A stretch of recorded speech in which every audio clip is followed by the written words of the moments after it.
여러분 안녕하세요. 라브렌티아 알려나와 함께합니다. 그리고 오늘은 손톱이 이런 상태예요. 좀 자랐죠? 한 달 반 정도? 그리고 휘어졌어요. 일부 고객분들께 이런 문제가 있어요. 손톱이 너무 건조해서 안쪽으로 심하게 휘어집니다. 하지만 한 달 반 동안 유지된 걸 보면 모든 게 꽤 성공적이었다고 생각해요. 이제 비트를 들어볼게요. 저는 파란띠와 옆면이 고든 걸 써요. 기계와 핸들은 닥터 알렉스 제품이에요. 궁금해하시는 분들을 위해 말씀드려요. 그리고 참고로 여러분께 좋은 소식이 있어요. 닥터 알렉스에는 멋진 제휴 프로그램이 있거든요. 관심 있으시면 댓글 남겨주세요. 링크 알려드릴게요. 기계 추천하고 본인 링크로 수익도 얻을 수 있어요. 저는 이게 정말 좋은 일이라 생각해요. 그리고 실제로 사용하는 모습을 지금 바로 보실 수 있어요. 저는 19,000 회전으로 작업하고 있는데 단단한 코팅도 아주 쉽게 제거할 수 있어요. 발 뒤꿈치에도 이 기계가 정말 잘 맞아요. 이제 제거 작업은 거의 끝났고 남은 건 파일로 손톱을 조금만 다듬어서 준비하는 거예요. 그리고 저는 많이 휘어진 손톱에도 조금 신경을 쓰고 싶었어요.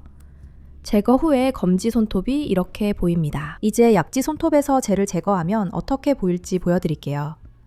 겉보기에는 전혀 문제가 없어 보여요. 손톱이 고르고 아무 문제도 없어 보였어요. 하지만 제거를 시작하면 큰 들뜸이 있다는 걸 알게 될 거예요. 가로 옆쪽, 손톱이 휘어졌던 그 부분에서요. 이런 일은 종종 있어요. 전체적으로 말씀드리자면 이런 현상은 어느 정도 정상이에요. 하지만 여기서 손톱 자체에 대해 약간의 주의사항이 있어요. 이 손톱들은 원래부터 아주 얇고 매우 유연해요.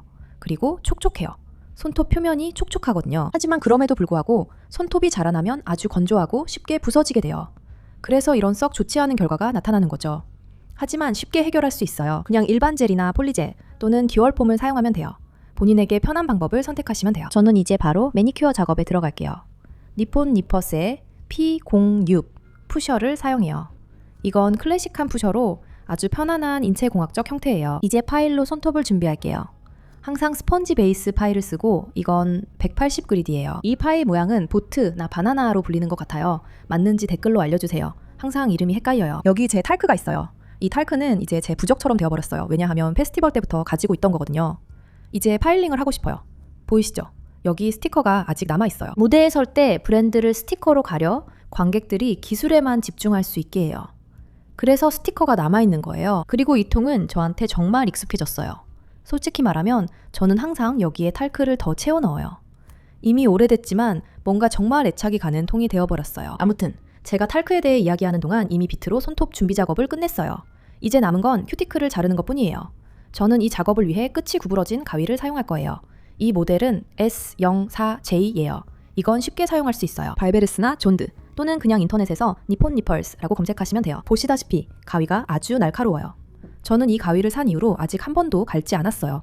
그런데도 벌써 한두 달 아니면 세 달째 이걸로 작업하고 있어요. 이 모델, 이 제품군으로요. 그리고 남은 아주 작은 조각들은 잘라낸 후에 항상 샌더기로 다듬어요. 그리고 요즘에는 이 실리콘 카바이드 샌더를 더 선호하게 되었어요. 사실 볼 비트도 좋고 이것도 좋아요. 결국엔 그냥 익숙함의 문제인 것 같아요. 저는 좀 더 다양한 걸 원해서 그런 것 같아요. 손톱에 소독제를 뿌리고 깨끗한지 확인한 뒤 젤을 바를 준비를 해요. 젤은 보라색이고 프라이머도 꼭 바를 거예요. 다음은 러버 베이스입니다. 이번도 마찬가지예요. 클래식한 베이스로 매우 인기 있는 제품이에요. 레니 부이는 잘 모르겠고 이 베이스를 못 본 사람은 거의 없을 거예요. 어떤 젤이나 스타일에도 잘 어울려요. 완전히 맞는 제품이에요. 저는 중간 정도의 얇은 층으로 발라요. 그러니까 평탄화 없이, 방울도 없이요. 60초 동안 큐어링해요. 그리고 상태를 확인해요. 이제부터는 옆벽 세우는 기법으로 작업할 거예요. 그러려면 얇은 브러쉬에 이렇게 젤을 묻혀서 브러쉬 전체가 젤로 덮이게 해주세요. 그리고 그냥 옆에 선을 그어줍니다. 이때는 반드시 손톱 표면을 위에서 바라봐야 해요. 왜냐하면 우리의 목표는 부족한 사이드라인을 보완하는 것이거든요.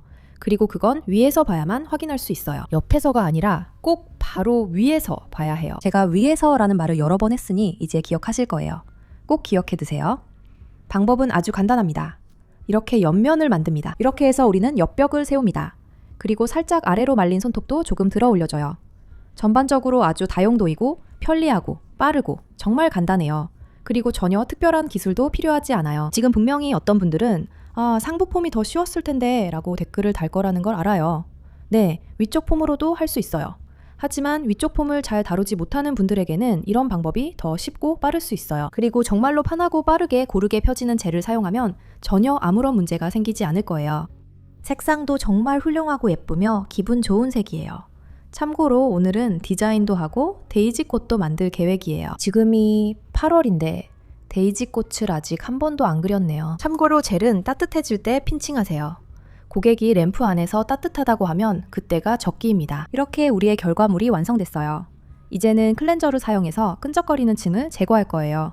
이 과정은 꼭 필요해요. 저는 항상 젤의 끈적임을 제거해요. 곧 파일링 작업이 있기 때문이에요. 지금 주목하세요. 파일을 사이드라인에 맞춰대는 방법을 보여드릴게요. 이렇게 하면 옆면을 고르게 다듬을 수 있어요. 먼저 옆면을 다듬어요. 보는 위치에 따라 오른쪽이 될 수도 왼쪽이 될 수도 있어요. 제 기준으론 오른쪽, 고객에겐 왼쪽일 거예요. 그 다음 반대쪽도 파일을 평행하게 대고 파일이 흔들리거나 느슨해지지 않게 해야 해요. 이렇게 하면 양쪽 옆면이 고르게 정돈돼요. 잘 보세요. 이렇게 예쁘고 슬림한 손톱이 완성됐어요. 이제는 자유단 길이를 맞춰야 해요. 필요하다면 길이도 조정해 줄 거예요. 여유분을 남겨두셨다면 저도 조금 남겨뒀어요. 그리고 젤을 올릴 때 생길 수 있는 손톱에 불필요한 볼록함을 없애기 위해 윗부분도 다듬어 줄 거예요. 하지만 이런 볼록함이 생기지 않도록 최대한 신경 써서 젤을 올려야 해요. 그런 건 필요 없거든요. 요즘엔 그런 스타일이 유행도 아니고요. 이렇게 결과물이 나왔는데 끝부분에 아직도 젤이 남아있어요. 그래서 이제 비트를 사용할 거예요. 저는 아까 썼던 프리저를 그대로 사용해요. 먼저 손톱 끝을 정리하고 안쪽 불필요한 부분을 제거해요. 필요하면 작은 초경 비트로 마무리해요. 이제 디자인 단계입니다. 데이지 꽃을 약속드렸으니 2가지 컬러를 캡처해주세요. 068번 컬러는 멋진 따뜻한 노란색으로 햇살 같은 느낌이에요. 흰색을 조금만 덜어서 반투명하게 만들어주세요. 저는 붓의 거친 터치와 질감이 보이길 원해요. 그리고 이렇게 가운데에서 혹은 가운데로 아니면 가운데를 향해서 여러분이 편한 대로 손에 맞게 꽃잎을 그려줍니다. 저는 꽃잎이 꼭 반듯하거나 아주 자연스럽게 보이도록 신경 쓰지 않아요. 저의 목표는 아주 빠르고 간단하게 그릴 수 있으면서도 굉장히 로맨틱하게 보이는 약간은 무심하고 가벼운 그림을 만드는 거예요. 각 손톱마다 완전히 다른 크기의 데이지 꽃을 그릴 거예요. 어떤 곳에는 작게, 어떤 곳에는 크게요. 여기 약지랑 보시다시피 새끼 손톱에도요. 저는 꽃잎 몇 개를 일부러 떨어뜨렸어요. 그게 디자인이 더 가볍고 자연스러워 보일 것 같았거든요. 색상은 각각 따로따로 흰색과 노란색을 각각 큐어링 해주고 그 다음에 탑젤로 마무리할 수 있어요. 여기서는 투명 브러쉬가 있는 에민 안티반달 탑젤을 사용했어요. 빠르고 쉽게 바를 수 있고 특별히 코멘트할 부분은 없어요. 하나, 둘, 셋 하면 끝나요. 탑젤은 손톱 표면을 따로 평탄하게 잡지 않고 적당한 두께로만 발라요. 너무 두껍지도 얇지도 않게 해요. 마지막에는 많은 분들이 보여주지 않는 걸 해요. 저는 네모난 모양을 자연스럽고 일상에 불편함 없고 상처 주지 않는 부드러운 스퀘어로 다듬어요. 이렇게 약지에는 뾰족한 모양이고 검지에는 부드러운 모양이에요. 여러분도 고객님들 손톱을 이렇게 다듬으시는지 댓글로 알려주세요. 처음에는 네모난 모양으로 다듬고 그 다음에 다들 그걸 부드럽게 만들기 시작하죠. 왜냐하면 손님이 만져보고 이걸로 어떻게 다니지? 나 애들도 있고 남편도 있고 가족들도 있는데 라고 하거든요. 결국 우리 네모난 손톱이 부드러운 모양으로 바뀌었어요. 손톱이 완전히 실제 고객이 하고 다니기 좋은 스타일로 아주 부드럽고 로맨틱하고 가벼워졌어요. 딱 여름 끝에 어울리는 느낌이죠. 저는 여기까지입니다. 감사합니다. 안녕히 계세요.